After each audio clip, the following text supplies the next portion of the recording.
Ned, it's just very good to be talking with you, and particularly having found out that you now live in Enfield, where I spent the first 20 plus years of my life. And I went to school not very far from where you're living, I think, in George Spicer School. Yeah, that's right. And it's very interesting you should say that, because that is exactly where my daughter is at primary school right now as we speak. And Edie will have been there about 2 years now. Yeah, she's in year 2, In year two, yeah. and she enjoys it greatly. But you didn't begin your life in until you started off in Hackney and then Stoke Newington.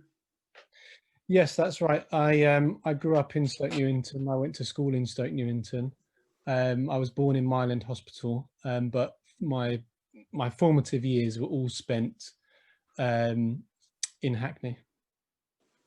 And did you live near Victoria Park?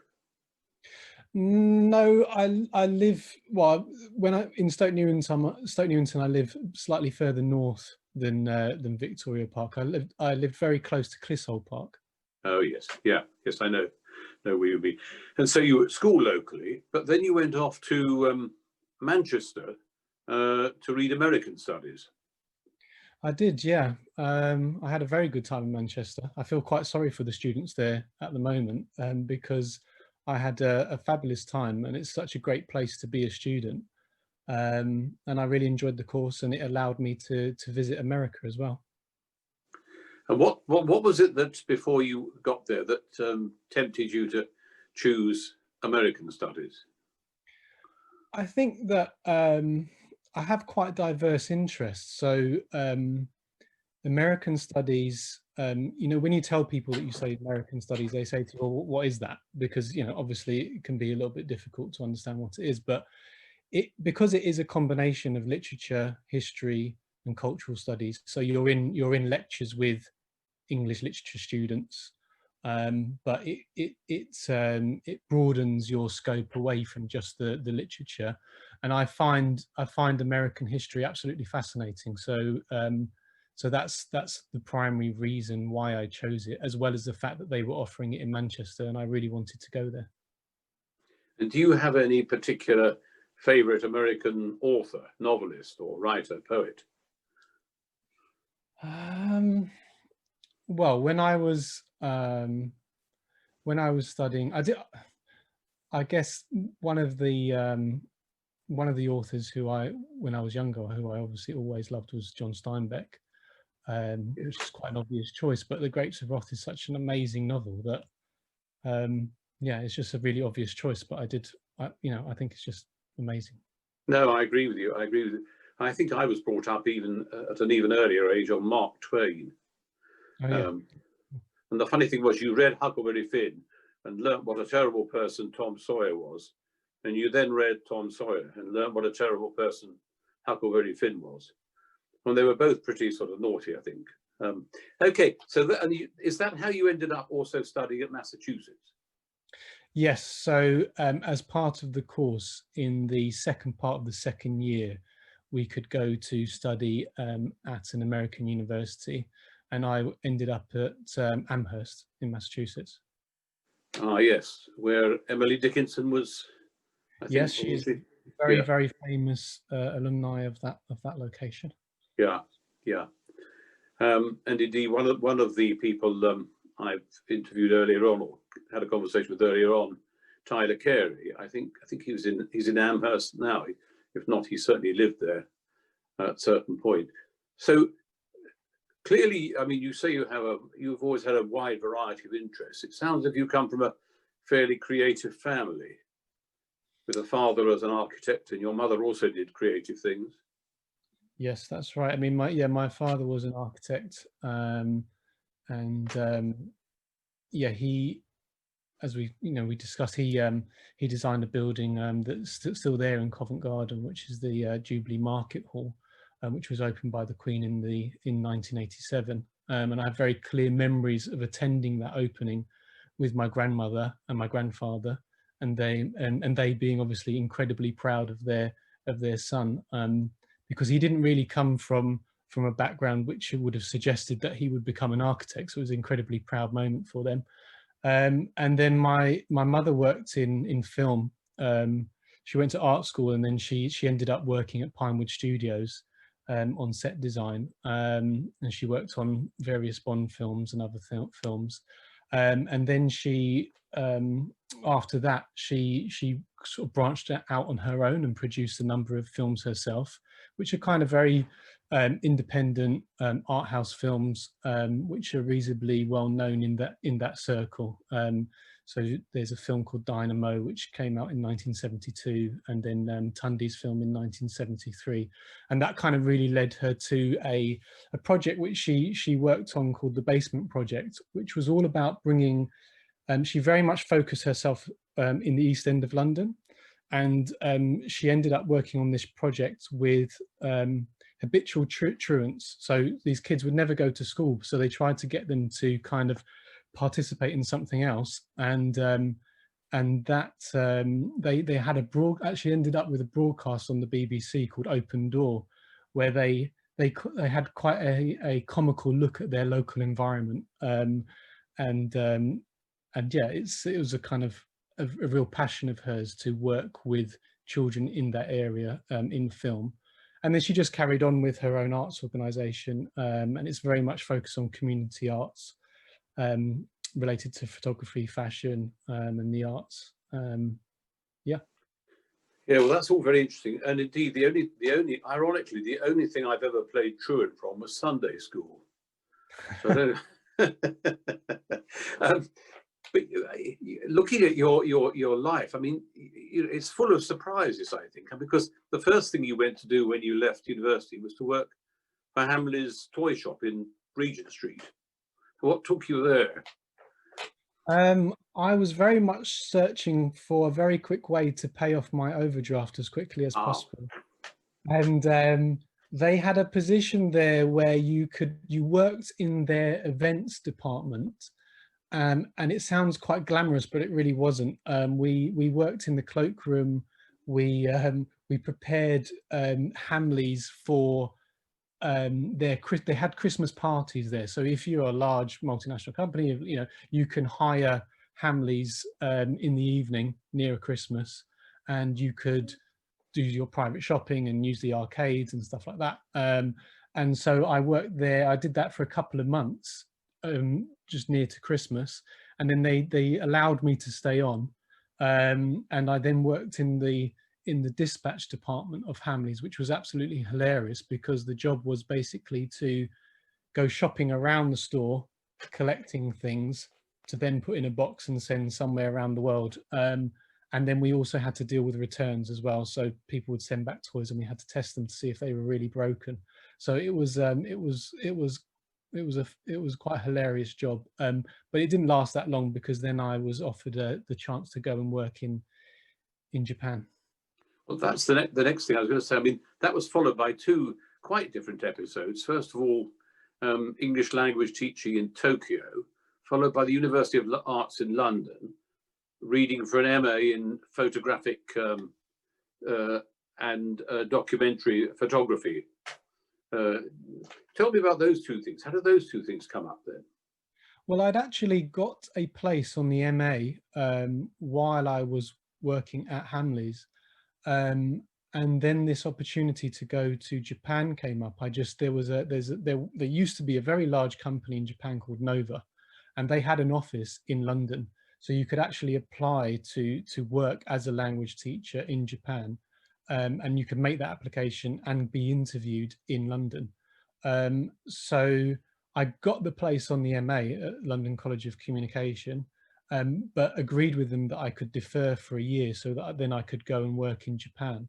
And I managed to then secure that position in Japan, and then flew out there with the job ready for me to work as an English language teacher for Nova, and then and remained there, had an amazing time doing that job, and then came back and straight onto the MA. So I suppose you did the MA was a year, and how long were you in Tokyo for? I went out there in the March, I believe, and then I came back at the end of December, so just under a year. But then after that, all of that, and when you finished your MA, you went off again. Well, no, first you went to work for a research company who were clients of, or at least whom OUP and Pearson were clients. And then you went off for 6 months around the world. Yeah, I worked in for that. It's a small research company, and Pearson, OUP, and lots of museum curators and also some reasonably large corporate companies as well. You use this research company to acquire, to find and license imagery and video and kind of those kind of third-party assets for their publications. But after 2 years, I'd kind of had enough of working there, and luckily my girlfriend at the time, who is now my wife, was able to get a sabbatical from her employment, and so we just took the opportunity to do some traveling, because we thought, well, this is the best time to do it. We don't have kids. We feel reasonably flexible in terms of work, as in we don't think we're going to stay in these positions for the rest of our lives, etc. So we took the opportunity to go traveling and went to a number of very interesting places. And that stimulated you, as I understand it, to come and work with both CAFOD. Now, CAFOD is the Catholic Agency for Overseas Development. Is that right? Yeah, it's the Catholic version of Christian Aid, basically. Yeah, yeah. You work for them and for Water Aid. Mm-hmm. And that was stimulated to some degree by going to some of those places you traveled to. I don't think, well, I did go to South America, where CAFOD are very, very active, obviously. I think that when I came back from traveling, the opportunity to work at CAFOD presented itself to me, and I thought it was a really good opportunity to work in that NGO sector, which, if you've worked in, if you've studied documentary photography and photojournalism, it's one of the key areas of employment is obviously to work for NGOs. So I was just pleased to take that opportunity, and from working at CAFOD, I was then able to then secure some work with Water Aid as well. And then eventually, because of that experience, it then led on to working for Pearson, funnily enough. And you began with Pearson straight after that in Oxford, and then London. And you've been with Pearson's now for 10 years, I think. Is that what you said? Almost 10 years, yeah. It will be 10 years in March. Mm-hmm. So tell us a bit about what sort of things you've done with Pearson's. What's been your focus there, really?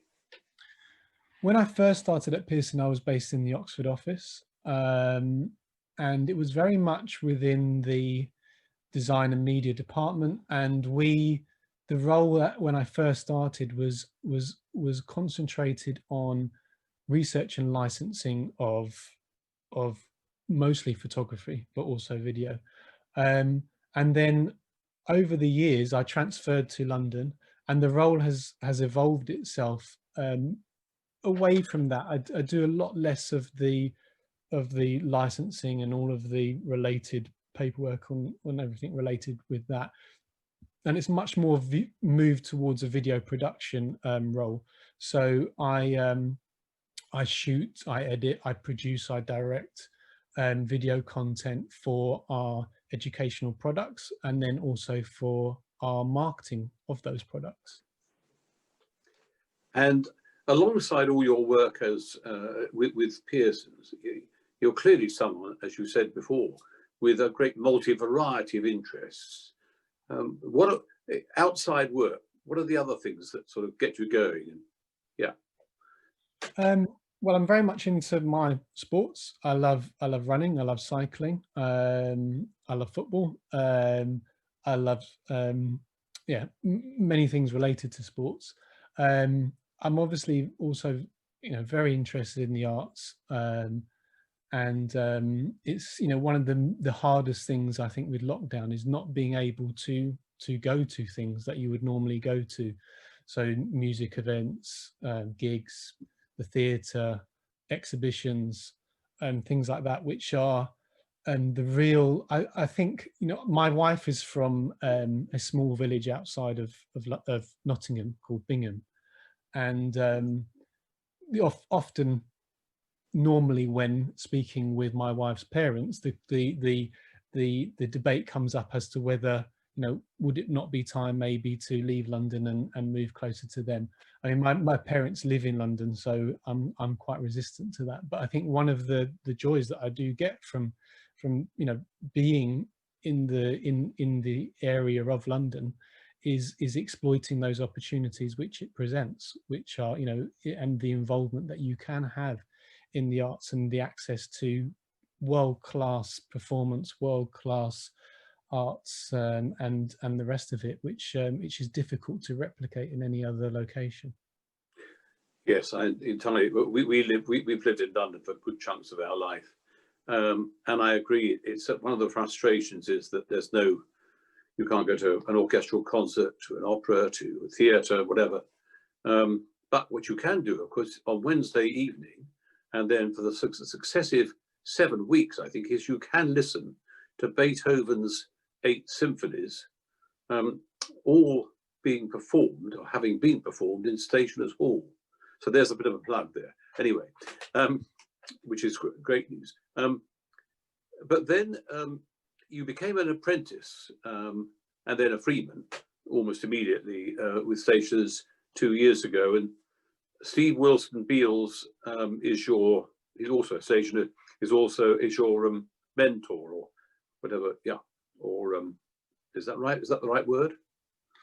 Yes, so the stationers have very kindly made available a mentoring program for young stationers, of which I luckily qualify just about, and so that happened quite recently. I was contacted and told that that Steve would be a good match as my mentor, and we've only just recently met each other actually. But it's been already it's been a great help to me. He's already introduced me to his head of video production. He is the head of editorial at Global, who have a number of brands under their umbrella, but people be aware of LBC and Classic FM and things like that. And yeah, he's been very kind already to me to introduce me to his head of video production, who's given me some really excellent advice.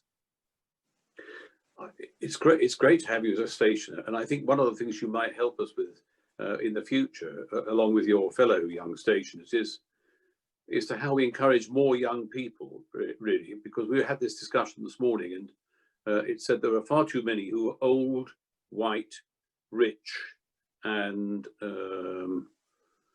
yeah, that's about it, really. Oh, male, that's right, yes. And I'm afraid I qualified under old, white, and male, but not rich, I can assure you.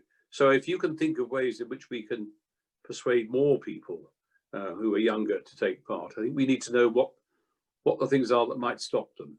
So, well, I think the apprenticeship program that Pearson has is the reason why I have ended up joining the stationers, and so I think that's important to remember. I mean, the head of employee apprenticeships at Pearson is Anne Ashworth, who is now also a stationer. She's actually a liveryman now, and I had the opportunity to take up an employee apprenticeship. I'd already been at Pearson for some time, but the opportunity came about, and I decided to take it. And that led me on a path to joining the stationers. And there are a number of individuals within our business who I think will follow the same route that I did.